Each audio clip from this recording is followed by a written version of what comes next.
Sport, Paris déjà aux couleurs des Jeux paralympiques. Le rideau étant tombé sur les Jeux olympiques d'été 2024, au bord de la Tour Eiffel, on se concentre sur le prochain grand événement sportif de l'été, les Jeux paralympiques qui se dérouleront du 28 août au 8 septembre. Paris, la capitale française, s'active pour accueillir quelques 4400 athlètes paralympiques qui rivaliseront dans 23 disciplines différentes. La place historique Concorde qui accueille le skateboard, le breaking et le basketball 3x3 pendant les Jeux olympiques accueillera la cérémonie d'ouverture des Jeux paralympiques mercredi 28 août, marquant ainsi la première fois que l'événement se déroulera en dehors d'un stade. Le président des JO de Paris 2024, Tony Estanguet, espère perpétuer la ferveur suscitée par les Jeux olympiques tout en mettant en lumière la discrimination à l'égard des personnes handicapées. On écoute Tony Estanguet. La cérémonie, elle doit un peu incarner finalement l'ambition de ces premiers Jeux paralympiques pour la France, des Jeux dans la ville, des Jeux spectaculaires, mais aussi des jeux engagés, parce que vous verrez, il y aura aussi des messages autour de l'inclusion, et c'était important de mettre,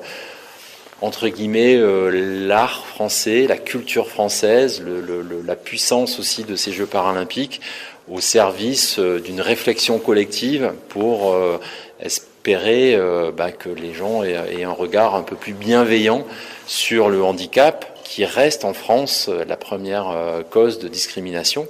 Et on a envie de voir comment, à notre niveau, avec humilité, on peut contribuer à faire évoluer ce regard sur le handicap. La plupart des sites olympiques resteront utilisés pour ces Jeux paralympiques. Le château de Versailles accueillera des épreuves para-équestres, le Grand Palais accueillera l'escrime en fauteuil roulant et le site situé sous la Tour Eiffel, qui accueillait le volleyball de plage, accueillera désormais le blind football, une adaptation du football pour les joueurs malvoyants. Pour Tony Estanguet, malgré les rues plus calmes, la sécurité est renforcée et parle de la cérémonie d'ouverture. On l'écoute. Le premier rendez-vous, c'est la cérémonie d'ouverture. On a hâte, c'est un vrai défi qu'on s'est lancé là aussi, de vouloir réutiliser cette place de la Concorde qui était en mode compétition sportive pour les Jeux Olympiques. Donc on a dû passer de 4 sports à un stade pour accueillir une cérémonie. Donc en 2 semaines, c'était un vrai défi déjà de transformation de cet endroit. Le ministre français de l'Intérieur, Gérald Darmanin, a annoncé le déploiement de quelques 25 000 policiers pendant les Jeux paralympiques afin de garantir le maintien de mesures de sécurité renforcées. Les organisateurs promettent des spectacles hilarants pour la cérémonie d'ouverture qui réunira des milliers d'athlètes et des dizaines de milliers de spectateurs.